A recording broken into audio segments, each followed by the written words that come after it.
ready to eat na po yung ating sinigang na bangus. Okay. Tanggalin po natin yung umuusok. Bagong kon kasi. Ito yung bagong kuha na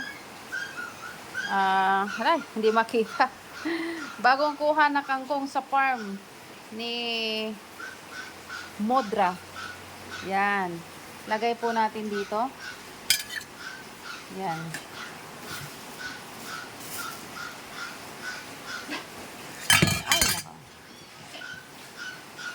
Ay, nako. Mapaparami na naman ang kain ko nito.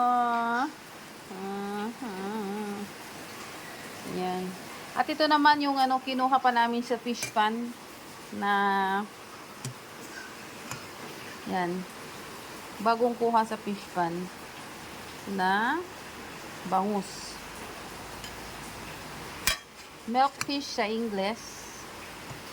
Bangus sa Filipino. Butel at Pangasinan. Sa Ilocano, ano siya? Ay makamu kayo dito kakabsat. Dahito ikat ka naglaang dahito pagkain ko lang ito.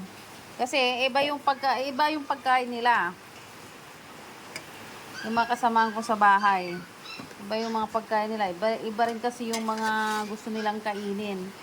Pero ako kasi, yan. Ibang timpla nila. Ibang timpla nila. Ako kasi,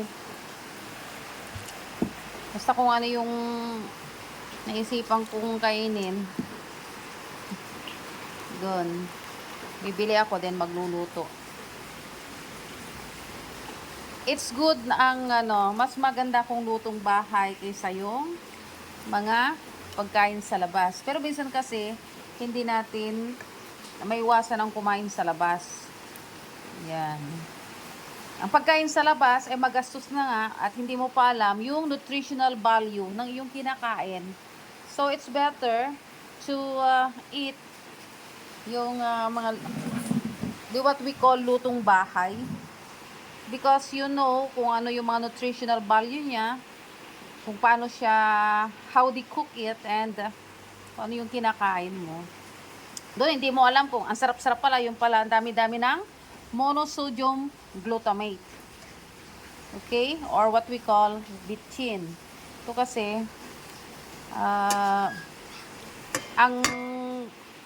ang timplada ko kasi is, lang siya. Hindi siya maalat. Ayoko ng maalat. Dahil pag maalat, yun na yan. Hindi ko nakakainin yan. So, ito po yung niluto ko na sinigang. Ayan. Sarap. Okay. Then, ito yung isang kalderong sinigang para lang po sa akin yan. And, kanya-kanya kasi kami ng luto. Kanya-kanyang mga taste. Kanya-kanyang gusto. Ayan. Kung may gusto ng ng gulay, ayan, daming gulay. Ayan. Yan. So, mamaya, isa-isahin po natin yan. Okay. Kakain muna ako. Mamaya, off the cam. Kasi, para hindi nyo makita kung gaano ako takaw. Ayan. Yan. Tsaka, ang fiber ko dyan is yung kangkong. Then, fish naman. Yung yung bangus. Ayan. Ang init niya, kaya masyadong mainit. Kumukulo. Yung